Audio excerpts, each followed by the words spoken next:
No princípio, Deus criou o céu e a terra. A terra estava vazia e vaga, as trevas cobriam o abismo e um vento de Deus pairava sobre as águas. Deus disse: haja luz, e houve luz. Durante gerações, esse resumo majestoso da criação de nosso mundo tem sido o núcleo do judaísmo, do cristianismo e do islamismo, as três religiões monoteístas, sendo essas duas últimas, frutos da primeira.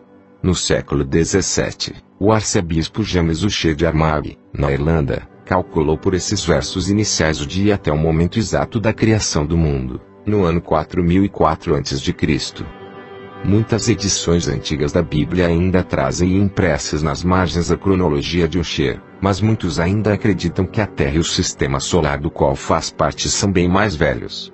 Infelizmente, essa crença conhecida como criacionismo, tem encarado a ciência como adversária e esta, muito ligada à teoria da evolução, enfrentou o desafio, iniciando a batalha. É lamentável que os dois lados tenham prestado pouca atenção ao que era sabido havia mais de um século, que os relatos da criação no Gênesis eram versões censuradas e abreviadas de textos mesopotâmicos bem mais detalhados. Estes, por sua vez, eram versões de um texto original sumério. As frentes de batalha entre criacionistas e evolucionistas, uma demarcação totalmente injustificada, conforme as evidências aqui apresentadas, ficam bem mais definidas, sem dúvida, pelo princípio de separação entre a religião e o Estado, personificado na Constituição dos Estados Unidos. Mas tal separação não é a norma entre as nações da Terra, mesmo em democracias esclarecidas como a da Inglaterra, e nem era a norma na Antiguidade quando foram escritos os versos bíblicos. Na Antiguidade, o rei também era o sumo sacerdote, o Estado tinha uma religião, e um Deus nacional, os templos eram sede do conhecimento científico, e os sacerdotes eram os cientistas daquela época. Isto acontecia porque, no início da civilização, os deuses venerados, o foco da religiosidade, eram os Anunnaki, Nefilim, a fonte de todas as formas de conhecimento ou ciência na Terra. Em nenhum local, com exceção da Babilônia, foi tão completa a fusão do Estado, da religião e da ciência. Ali foi traduzido e revisto o original sumério da epopeia da criação. Como demonstra o fato de Marduk, o deus nacional babilônico, ter recebido um correlativo celeste, substituindo o nome do planeta Nibiru pelo nome de Marduk. Nas versões babilônicas da história da criação, usurparam para ele os atributos de um supremo Deus do céu e da terra. Essa versão, a mais completa encontrada até hoje, é conhecida como Enuma Elish, que significa, quando nas alturas, que são as palavras iniciais do texto. Tornou-se o mais consagrado documento religioso político científico da Terra. Era lido como a parte central dos rituais de Ano Novo e encenado em peças emocionantes, transmitindo o mundo de origem às massas. As tábulas de argila em que foi escrito eram consideradas propriedade valiosa nos templos e bibliotecas reais da antiguidade. Há mais de um século, quando foi decifrada a escrita das tábulas descobertas nas ruínas da antiga Mesopotâmia, percebeu-se que certos textos relatavam a história bíblica da criação, um milênio antes de ser compilado o Velho Testamento.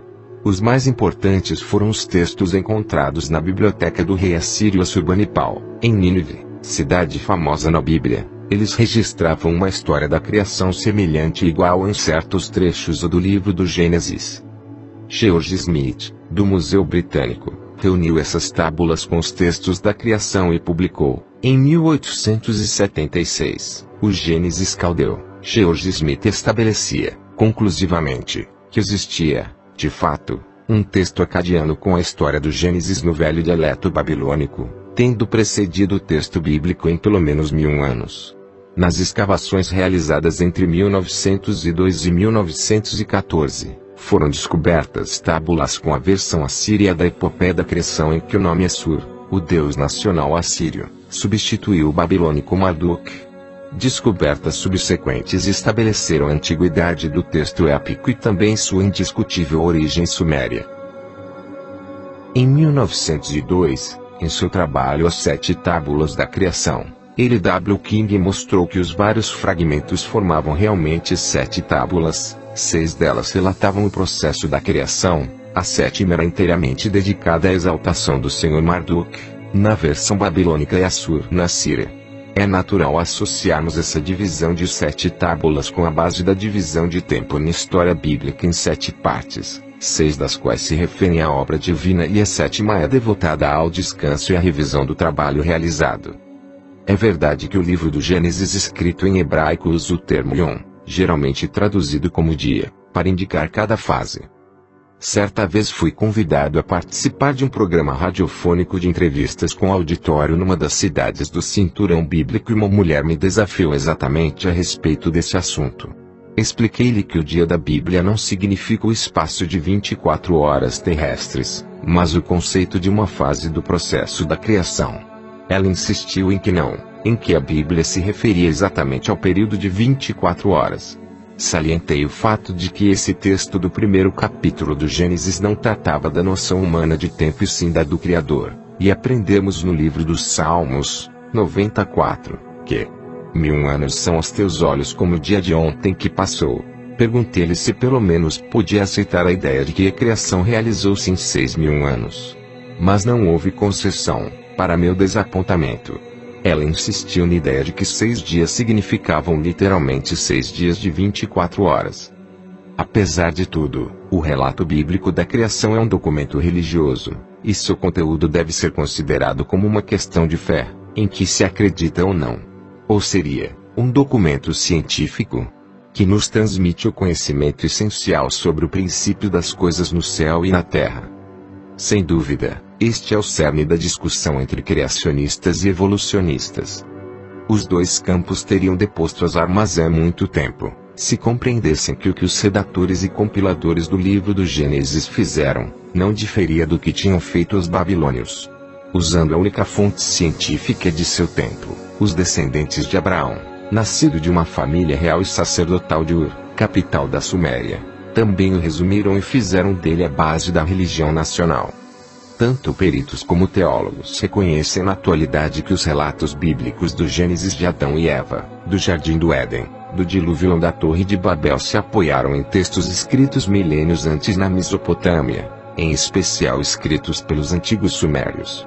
E estes, por sua vez, afirmavam com toda claridade que obtiveram seus conhecimentos a respeito dos fatos acontecidos no passado dos escritos daqueles que eram chamados Anunnaki, que significa aqueles que do céu à terra vieram, que eram os deuses da antiguidade, e muitos desses fatos eram de uma época anterior ao começo das civilizações, inclusive anterior ao nascimento da própria humanidade. Como resultado de 1,5 séculos de descobrimentos arqueológicos, nas ruínas das civilizações da antiguidade, especialmente no Oriente Médio, descobriu-se um grande número destes primitivos textos. Os achados revelaram-se em um grande número de textos desaparecidos, chamando-os de livros perdidos, que, ou eram mencionados nos textos descobertos, ou se compreendiam a partir deles, ou era conhecida sua existência devido ao fato que tinham sido catalogados nas bibliotecas reais ou dos templos. Em algumas ocasiões, os segredos dos deuses se revelaram em parte em relatos épicos, como na epopeia de Gilgamesh, que desvelam o debate que teve lugar entre os deuses e que levou à decisão de que a humanidade perecesse no dilúvio, ou em um texto intitulado Atrasis, que recorda a história dos Anunnaki que trabalhavam nas minas de ouro no sul da África, e que levou à criação dos trabalhadores primitivos, os terrestres, ao homem de barro, o Adão. De vez em quando, os mesmos líderes dos astronautas foram os que criaram a composição dos textos, às vezes, ditando o texto a um escriba, como no texto intitulado A Epopeia de Ra, no qual um dos dois deuses que desencadearam a catástrofe nuclear tentou culpar a seu adversário, às vezes, escrevendo os fatos, como ocorre com o livro dos segredos do Thoth, o deus egípcio do conhecimento, que o mesmo Deus tinha oculto em uma câmara subterrânea. Segundo a Bíblia, quando o Senhor Deus Yahvé deu os mandamentos a seu povo eleito, inscreveu-os em princípio por sua própria mão em 2 pranchas de pedra, que entregou a Moisés no Monte Sinai. Mas depois que Moisés arrojou e quebrou estas pranchas, como resposta ao incidente do bezerro de ouro efetuado pelo povo eleito, as novas pranchas as inscreveu mesmo Moisés. Contudo, enquanto permaneceu no monte durante 40 dias e 40 noites, tomando ditado as palavras do Senhor. Se não tivesse sido por um relato escrito em um papiro da época do faraó egípcio Khufu, chamado também de Quéops, referente ao livro dos segredos do Thoth, não se teria chegado a conhecer a existência desse livro. Se não tivesse sido pelas narrações bíblicas do Êxodo e do Deuteronômio, nunca teríamos sabido nada das pranchas divinas nem de seu conteúdo. Tudo isto se teria convertido em parte da enigmática coleção dos livros perdidos cuja existência nunca teria saído à luz. E não resulta tão doloroso o fato de que, em alguns casos, saibamos que tenham existido determinados textos, que seu conteúdo permaneça na escuridão. Este é o caso do livro das guerras de Yahvé, que está em Números capítulo 21, versículo 14, e do livro do Jazer, o livro do justo, em Josué capítulo 10, versículo 13, e, 2 Samuel capítulo 1, versículo 18, mencionados especificamente na Bíblia. Em ao menos 2 casos, pode-se inferir a existência de livros antigos, textos primitivos conhecidos pelo narrador bíblico. O capítulo 5 do Gênesis começa com a afirmação: este é o livro do Toledoto Adão, traduzindo-se normalmente o termo Toledote como gerações, mas seu significado mais preciso é registro histórico ou genealógico, de Adão, a raça humana. De fato, ao longo de milênios, sobreviveram versões parciais de um livro que se conheceu como o livro do Adão e Eva em armênio, e o livro de Enoque, um dos chamados livros apócrifos que não se incluíram na Bíblia canônica, contém fragmentos que, segundo os peritos, pertenceram a um livro muito mais antigo, o livro de Noé.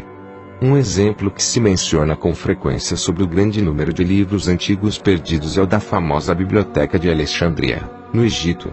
Fundada pelo general Ptolomeu depois da morte de Alexandre em 323 a.C., disse que continha mais de 500 mil de volumes, de livros escritos em diversos materiais, argila, pedra, papiro, pergaminho, de diferentes culturas e línguas. Aquela grande biblioteca, onde os eruditos se reuniam para estudar o conhecimento acumulado, queimou-se e foi destruída nas guerras que se desenvolveram entre 48 a.C. e a conquista árabe em 642 d.C. O que ficou de seus tesouros é uma tradução do grego dos 5 primeiros livros da Bíblia hebraica, e fragmentos que se conservaram nos escritos de alguns dos eruditos residentes da biblioteca. E é assim como sabemos que o segundo rei Ptolomeu comissionou, por volta de 270 a.C.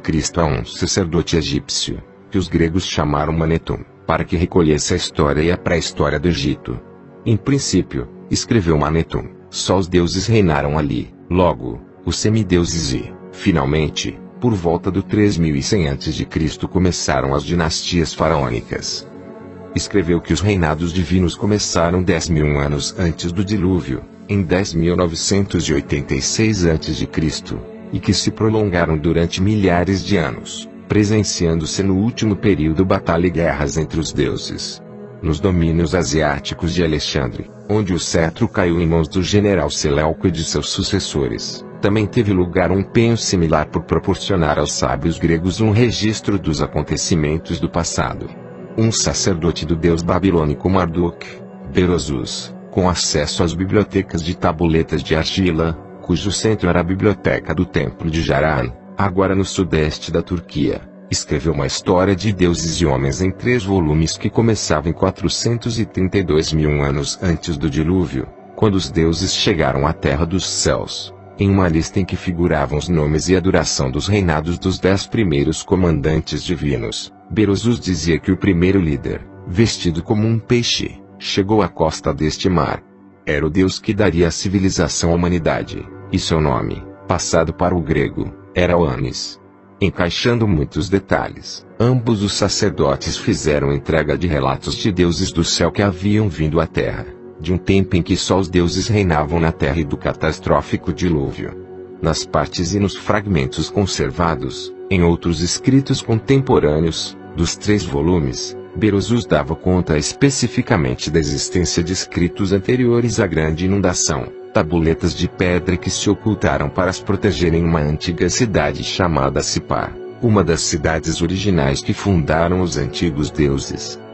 Embora Sipar fosse arrasada pelo dilúvio, igual ao resto das cidades antediluvianas dos deuses, apareceu uma referência aos escritos antediluvianos nos textos do rei assírio Assurbanipal, 668-633 a.C. Quando, em meados do século XIX, os arqueólogos descobriram a antiga capital de Nínive, até então, conhecida só pela narração do Antigo Testamento, acharam nas ruínas do palácio de Assurbanipal uma biblioteca com restos de cerca de 25.000 tabuletas de argila inscritas em escrita cuneiforme. Colecionador assíduo de textos antigos, Assurbanipal contava a sua história. O Deus dos escribas me concedeu o dom do conhecimento de sua arte. Fui iniciado nos segredos da escritura. Inclusive posso ler as intrincadas tabuletas em sumério. Entendo as palavras enigmáticas cinzeladas na pedra dos dias anteriores à grande inundação. Sabemos agora que a civilização suméria floresceu, entre os rios Tigre e Eufrates, no que é agora o Iraque, quase um milênio antes dos inícios da época faraônica no Egito, e que ambas seriam seguidas posteriormente pela civilização do Vale do Rio Indo, no subcontinente índico. Também sabemos agora que os sumérios foram os primeiros em registrar, por escrito, as histórias e os relatos de deuses e homens, dos quais todos os outros povos, incluídos os hebreus, obtiveram os relatos da criação, de Adão e Eva, Caim e Abel, o dilúvio e a Torre de Babel, e das guerras e dos amores dos deuses, como se refletiram nas escritas e as lembranças dos gregos, os hititas, os cananeus, os persas e os indo-europeus. A narrativa bíblica da criação do homem é, naturalmente, o ponto crucial do debate, às vezes acirrado, entre criacionistas e evolucionistas. Como já foi dito, os dois lados deveriam reler a Bíblia. No original hebraico, o conflito desapareceria, já que os evolucionistas reconhecem as bases científicas do Gênesis e os criacionistas compreenderiam o que os textos querem realmente dizer, deixando de lado a noção ingênua de alguns, de que pensam que os dias do livro do Gênesis se referem literalmente a períodos de 24 horas e não de eras, ou fases. A sequência da Bíblia é uma descrição da evolução em acordo com a ciência moderna, como demonstraram os capítulos anteriores. O problema intransponível surge quando os criacionistas insistem em que nós, a humanidade, o Homo sapiens sapiens, fomos criados instantaneamente por Deus, sem antecessores evolucionários. Então o Senhor Deus modelou o homem com a argila do solo, insuflou em suas narinas um hálito de vida e o homem se tornou um ser vivente. Esse é o relato da criação do homem segundo o capítulo 2, verso 7 do livro do Gênesis, segundo a versão moderna e a inglesa do Rei James, e é o que os criacionistas fanáticos acreditam piamente. Se eles lessem o texto em hebraico, que, afinal, é o original, descobririam, em primeiro lugar, que o ato da criação é atribuído a um certo Elohim, um termo plural que deveria ser traduzido, pelo menos, pela palavra deuses, e não somente Deus. Em segundo lugar, ficariam sabendo que o verso também explica como Adão foi criado, porque não havia um Adão para cultivar o solo. Esses dois indícios são importantes, e incertos, a respeito de quem criou o homem, e por quê. Naturalmente, existe outro problema no Gênesis capítulo 1 do versículo 26 a 27, uma versão anterior da criação do homem. Primeiro, de acordo com a versão do Rei James e outras, Deus disse, façamos o homem à nossa imagem, como nossa semelhança. A seguir, a sugestão é executada. Deus criou o homem à sua imagem, a imagem de Deus ele o criou, homem e mulher ele os criou. O relato bíblico fica mais complicado na narrativa seguinte do capítulo 2. Adão ficou só até Deus dar-lhe uma companheira feita de sua costela. Enquanto os criacionistas acham difícil decidir qual é a versão dogmática, sem o qual não pode ser, ainda existe o problema do pluralismo. A sugestão da criação do homem vem de uma entidade plural que fala a uma audiência plural. Façamos um Adão à nossa imagem, como nossa semelhança. Os que acreditam na Bíblia devem se perguntar, o que está acontecendo? A criação do homem. Adão e Eva na Bíblia, é contado por uma criação de 3 pares. Em Gênesis, capítulo 1, o texto conta sobre a criação dos céus, da terra, dos seres vivos, e do homem. Do primeiro dia da criação, Ao sexto, é a cosmogonia do sistema solar, e a aparição de vida na Terra. Evolução. No sétimo dia, tudo estava devidamente assentado. O sexto dia da criação, é o período cósmico que proporcionou a aparição de criaturas bípedes sobre a Terra, semelhantes ao futuro homem. Esse ser se desenvolveu, isto é, evoluiu, até chegar ao estágio de Homo erectus. Vamos ao texto. Gênesis 1:27. E criou Deus o homem, à sua imagem, a imagem de Deus o criou, macho e fêmea os criou. 28. E Deus os abençoou, e disse-lhes Deus: frutificai-vos e multiplicai-vos, e enchei a terra e sujeitai-a, e dominai sobre os peixes do mar e sobre as aves dos céus e sobre todo o animal que se move sobre a terra. 29. E disse Deus: eis que vos dei toda planta que dá semente, que está sobre a face de toda a terra, e toda árvore em que há fruto que dê semente ser-vos-á para mantimento. 30. E a todo animal da terra e a toda ave dos céus e a todo réptil da terra, em que há alma vivente, toda a erva verde será para mantimento, e assim foi. Se vocês notarem, esse primeiro par que aparece na Bíblia, é um ser primitivo que se alimentava do que encontrava na natureza, frutos, ervas, e animais. E se reparar mais um pouco, verás que nem nome foi dado a eles. No segundo capítulo do Gênesis começa deixando claro que toda essa obra foi realizada pelo Criador de tudo, que é como os Anunnaki chamavam a Deus, a força criadora do universo. No texto, Gênesis 2-4. Estas são as origens dos céus e da terra, quando foram criados, no dia em que o Senhor Deus fez terra e céus. Agora vamos ao segundo par de Adão e Eva da Bíblia. Ainda em Gênesis capítulo 2, diz 5. E todo arbusto do campo ainda não estava na terra, e toda a erva do campo ainda não brotava, porque o Senhor Deus ainda não tinha feito chover sobre a terra, e não havia homem para labrar o solo. Agora já estamos na época em que os Anunnaki chegaram na Terra, e tudo estava muito no início da colonização. Então, no versículo 7, Adão é criado. 7. E o Senhor Deus formou um homem do pó da terra e soprou nas narinas dele o fôlego da vida, e o homem foi feito alma vivente. A Bíblia demora para introduzir Eva, que no sumério é Tiamat, que já havia sido criada também, e continua contando a história. 8. E plantou o Senhor Deus um jardim no Éden, do Oriente, e ele pôs ali o homem que tinha formado. Aqui, pelos textos sumérios, em que levou o primeiro casal criado em laboratório, para o Edim, onde Enlil morava e comandava a missão Terra. O casal foi levado para lá, para que todos os Anunnaki apreciassem o sucesso do experimento genético. E continua, contando todo o trabalho que Enki, e os demais, tiveram para tornar a vida para eles viável na terra. 9.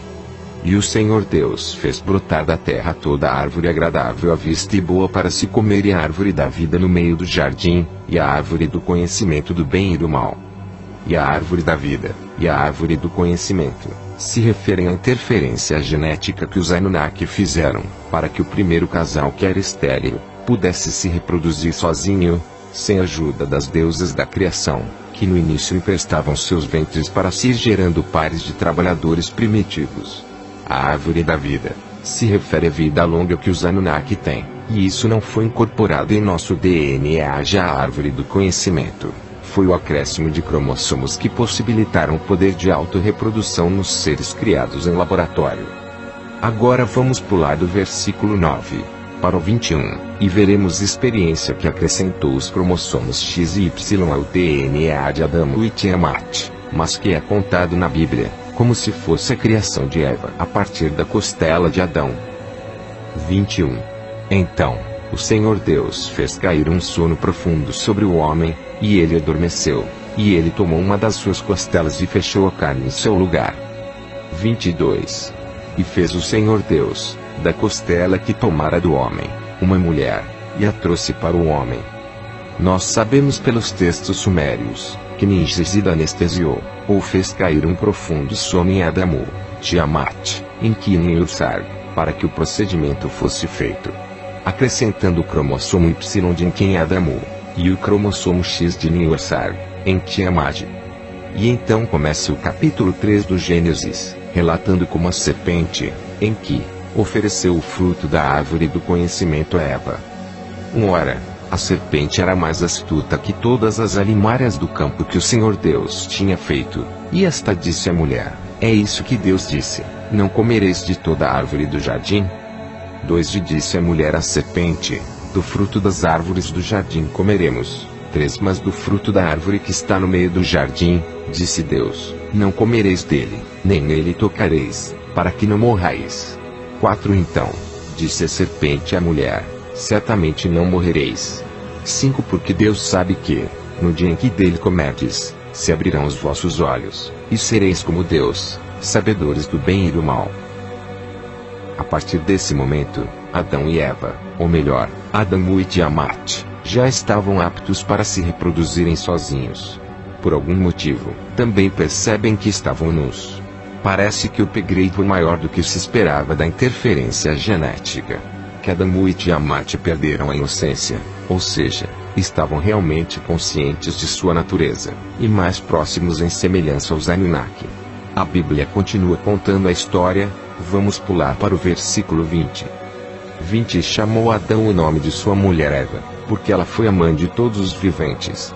21 E fez o Senhor Deus ao homem e à sua mulher vestes de peles e os vestiu. 22 E então disse o Senhor Deus: eis que o homem é como um de nós, sabedor do bem e do mal, e agora, para que não estenda sua mão e tome também da árvore da vida, e coma, e viva eternamente.